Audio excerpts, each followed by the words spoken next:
up, Sauce Gang, and welcome back to the channel. Hot Sauce Beats here with a banger reaction for you. First off, happy Saturday. Today is the weekend and we are here celebrating, and to celebrate this weekend properly, we're gonna be peeping out Game Theory's brand new video for Markiplier.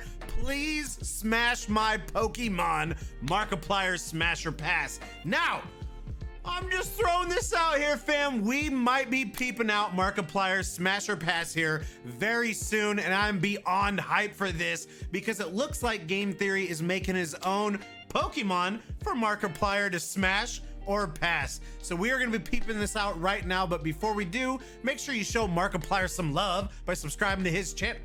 Make sure you show MatPat some love and Markiplier by subscribing to their channels, and if you enjoyed my reaction, please help support the channel by smashing that subscribe and like button. It's absolutely free and it greatly helps out the channel. But enough talking, let's get to reacting and roll that bomb ass intro. Hot Sauce Beats is finally here. Hot Sauce Beats is finally here. Eat, sleep, make beats. Eat, sleep, make beats. Hot Sauce Beats. Woo woo. Oh, Sauce Gang. Hey. All right, so Mark just uploaded his reaction to my perfect Pokemon. Really excited. All right, here we go. Yeah, and there's another. Oh, MatPat's done a video to this before. Right. It's awesome. Turned out so well. That is a pretty cool Pokemon, though. It's uncomfortable. You know, it's got Mewtwo vibes and like Egyptian Mewtwo. I'm liking this. Analyze it. Okay, getting in on the details. Sure. Yep. Pat's so excited.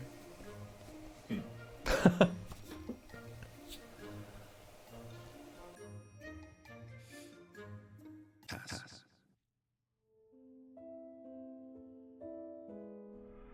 Oh, did you just guys see his heart break right there? No. Put away the wasted effect. This doesn't deter me at all. If anything, this has made me stronger. If you think you're gonna crush my dreams with one word, think again. Think again. You can't break MatPat's heart. Never. I'm back, and I'm not giving up. My middle name is Determined. Patrick Matthew. So chat, yeah, we definitely got to peep out the first one of him making that Pharaoh Pokemon, whatever that is. Determined Robert Patrick. Makes perfect sense. Hello, Internet. No, it Welcome to Game Theory, the show where failure just means another week of content. Now, I'm sure you've all seen it, the devastating blow that I received at the hands of Markiplier. What did you say? Who's that? What did you do? Choose whether this is mine! No, not him phasing me out of existence in Space gone. Part 2. He's gone. Something far worse. He refused to smash my Pokemon. Pass. Pass? What do you mean, pass? I calculated everything so perfectly. I spent hours going through your video, looking at every detail, every shape, every color. I even analyzed your facial expressions to gauge your reactions, and I followed that data to a T. And you pass. Because you seem... Again, you gotta love the amount of work and detail MatPat and his team go into analyzing all this stuff, chat. You This is assume crazy. things that aren't even there, no matter what I say. I have integrity. Unlike some people, Matthew, Patrick. I refuse to accept he's talking that. about you, To catch MatPat. everyone up, after Markiplier released a video where he smashed or passed on every Pokemon in existence, I thought it'd be fun to crunch the numbers, see what trends emerged in the data, and from there design his perfect Pokemon. Yes, it is now a fact that I have data sheets, plural, as well as charts and graphs saved to my computer dedicated to what fictional creatures a fellow content creator finds smashable. I'm not weird, you're the weird one. We then took that data set and collaborated with an artist to capture everything that seemed to light a fire under his Flareon. A purple mammal with a generally rounded face. Light a fire under his Flareon. I literally just pulled this last night on stream. That's why I have that. I was trying to make a joke. Hopefully you guys laughed. Maybe somebody? Is anybody out there laughing at my joke? Sultry eyes, long, strong, head-crushing legs, and a suggestion of psychic powers and femininity. And thanks to you all, it had a name too. After sifting through the comments, Twitter, and the Game Theorist subreddit, there was one name that I kept seeing time and time again, with a good number of upvotes to boot. And so our Pokemon will now and forever be known as Neferkitty. Love it. Thank you to everyone for the suggestion. Anyway, Neferkitty literally ticked every box. And yet you, Mark, had the audacity to pass. And then literally 4 days later, your next video was you getting all hot and bothered over a giant Egyptian cat lady. Oh, you big. Oh, you big lady. Hey. Hey. What? Look at the two. The similarities are uncanny. Hold on. So you're telling me Mr. Markiplier passed on this but smashed this?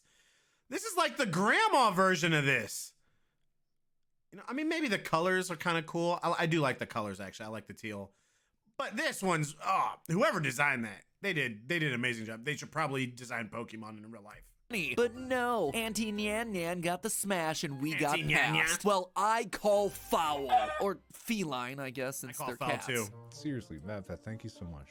I'm sorry I didn't smash your perfect Pokemon. Oh, sure. Laugh it up atop your throne of lies. Because the joke's on you, Mark. I'm not done. If you think you can crush me with one word, think again. Have you seen how many times I've been wrong about FNAF? Your rejection just makes me more determined. So I did what any sane person would do. I went back to those same tables and spreadsheets, reanalyzed the data, and brought in an artist to have one more attempt to appease Mark's strange Pokemon desires. And what do you do with your free time? Let's quickly reestablish all the traits that we saw. I like how determined MatPat is here. Like, no, Markiplier, you will smash my Pokemon, and I won't take no for an answer. Markiplier's data set. From a visual standpoint, he showed a preference for Pokemon that were either humanoid, mammal, bug, or bird. 15 out of the 73 that he chose to smash had purple as their primary color, with black and pink tied for a close second. This also aligns with a strong typing preference for psychics. Shape-wise, he liked rounded head shapes coupled with pointy features like beaks, claws, talons, or spikes, cause he's definitely not a masochist. Markiplier also gave big reactions to Pokemon that had traditionally feminine features, and he specifically called out their big, strong legs. How many times have I said, I want a woman that could crush my head in between her thighs? Finally, he skewed towards Pokemon that were in the final step of their multi-part evolution. I don't want someone that can crush my head between their thighs. I rather like my head the way it is, and I don't want it crushed. Line, with height landing somewhere between 4 foot 5 inches tall and 5 foot, so 1.35 to 1.53 meters. There were a few other things mixed in there too, but they don't really play a huge part in the overall physical design. Last time we decided to go with a mammal for our base design, as we felt like that gave us the most flexibility to work with, but that may very well have been part of the problem. There are many mammals out there in the world, all of which look very different from each other. A cat is nothing like an elephant, and an elephant is nothing like a whale. The point is... Thank you for stating the obvious, Matt. I did not know that before now. The category was just too broad. So this time, I wanted to go with one of his other preference categories. Looking at the data, in addition to mammals, Mark also smashed a high number of humanoids, bugs, and birds. We decided to take humanoids off the table because we didn't really want to pay someone to draw sexy, almost humans. Bugs could have been fun, but looking at his bug choices, they seemed very meme-ish. I think... Wait, did he smash Beedrill? Was that a thing? Did he smash Beedrill? He was choosing a lot of those for the lols, which left us making a bird Pokemon. Now, there is a huge variety within bird-type Pokemon. After all, I'm not entirely sure what this thing is really supposed to be, but on the whole, birds in the Pokemon world do remain relatively similar, sharing key features like beaks and talons. Features which we... I'm more of a Moltres fan. Zapdos is cool, don't get me wrong, but I love me some Moltres. No appeal to Mark's masochistic side. So with that as our base, I felt pretty darn confident that this time we'd be able to hit a home run. From there, I also wanted to draw some inspiration from a data point that didn't really make it into our final design last time. During that video, I briefly mentioned that Mark had a thing for Yeah, chat, I think we gotta peep this out. Generation 7 Pokemon, considering that this was where most of his smashes came from, 16 in total. As a reminder, Gen 7 was the era of Sun and Moon, games that took place in the Alola region, Pokemon's version of Hawaii. He even specifically smashed 2 bird Pokemon from that region, Oricorio and Decidueye. Considering that Mark is originally from Hawaii, maybe these Pokemon were tapping into some subconscious desire related to the place of his birth. So this time around, I wanted to find a way to include some more Hawaiian elements into the overall design. Maybe a little flower. A little flower. And with what bird to base it on. Hawaii has its fair share of native bird species, but during our process, we all fell in love with the honeycreeper, a species that comes in a variety of colors and beak shapes. Now, I just mentioned that Mark smashed Oricorio, which, what you know, is also based on the honeycreeper and comes in 4 varieties. So using that as a base felt like it would be putting us in a strong position. I mean, if he liked the original design, which doesn't even hit on all the data points that we covered in our first video, then surely by adding to it, we could create something that was truly irresistible.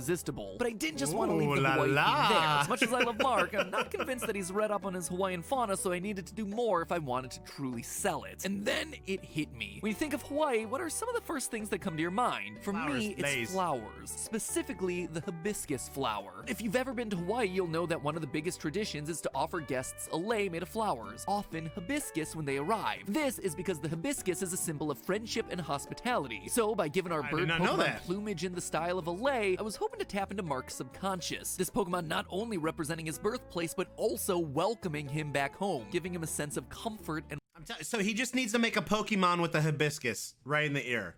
I mean, you're sold. A bird Pokemon, hibiscus, ooh la la. belonging. Maybe with like a little a hula. What are the Hawaiian dresses?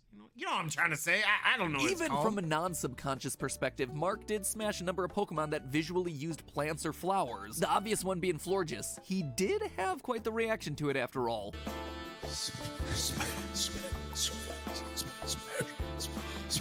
So, including flowers in the design will hopefully yield similar results. But it doesn't even stop there. The hibiscus flower also has another meaning, that of divine femininity. One of the major data points that we discovered during our initial video was that Mark was drawn to Pokemon with more traditionally feminine qualities, so it only made sense to include a hibiscus to once again act on Mark's subconscious, adding to the obvious feminine features that we'd want to give it. Specifically, we put the flower on the left-hand side of its face, which according to Hawaiian tradition is a sign that the individual's ready to take a lover. So there's your invitation, Mark. It is ready for you to come in and sweep it off its feet. From there, we're leaning a lot into the other elements that we felt confident about last time. We've kept it psychic typing, so an overall intelligent look was a must. We, of course, had to give this thing some strong head-crushing legs. Nefertiti had strong legs, but as Mark passed on that one, I wanted to go bigger, I wanted to go stronger, I wanted to go pointier. So there was no question what this thing was it's just gonna be like, it's gonna be Arnold. It's gonna be the Arnold bird. Be capable of. Bulging leg muscles, talons that could really hurt once they dug in, and some knee-high boot-styled feathers for the perfect step-on-me vibes like we saw from Mark's original top 3 picks. For color, we once again wanted purple to be the primary, because that was obviously Mark's favorite based on the data. But with our new Honeycreeper inspiration, we wanted to do something that leaned more on the lighter side. Last time we stuck with darker, more dusty purple tones, but Honeycreepers are brightly colored with strong black accents around the eyes and wings, and considering Mark's second favorite color was black, that was gonna work well for us. Speaking of eyes, we also wanted to add an air of confident mystery to this design. I like that. I mean, who doesn't like some good mystery, you know, in a partner? Strong and seductive, but also unobtainable. So we had our Pokemon front-facing, but we specifically kept one eye covered, giving it that strong seductress look, but also making you curious as to what it could be hiding. And of course, I've already mentioned the flowers, but those also needed to be bright and colorful to match the Hawaiian feel that we were going with. Something that would contrast with the purple nicely, but also feel natural for a Honeycreeper. So you got all that? You have an understanding visually of what this thing is going to look like? Well, with all those pieces in place, I present to you Markiplier's new perfect Pokemon.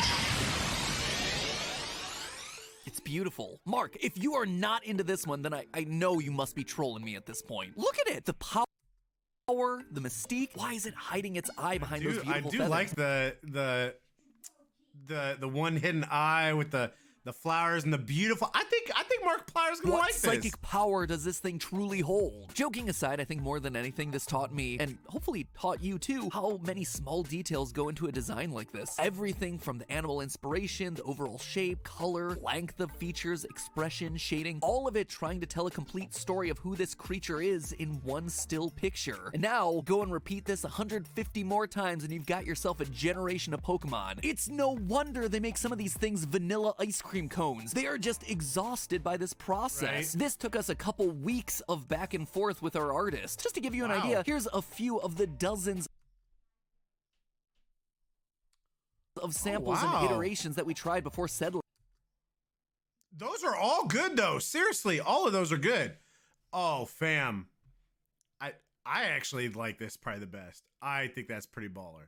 On this one. Look at how the small changes in posture and shape make such a big difference in the look and feel of the Pokemon. And I think that there's still more we could have done. That's just the trick of creative stuff like this. It can cycle in on itself, constantly being refined and perfected, but I think for our overall mission, it feels based on the data like we ticked every single box. This is truly everything that Markiplier could have possibly wanted. Well, almost everything. You see, this whole time we've been relying on the data, but maybe that's the real problem here. Maybe the moral of the story is that data can't always solve everything, that some things just can't be quantified, that sometimes you need a bit of the human touch. It's actually something that I talked about over on Film Theory in our episode Trying to Save Netflix. Just like algorithms can't form the perfect show, so too can algorithms not design the most smashable Pokemon. So, you know what? I went in and threw away my checklist, I scrapped the numbers, and I trusted my gut. Knowing everything that I know about Mark, I made what I guarantee to be his perfect, irresistible Pokemon.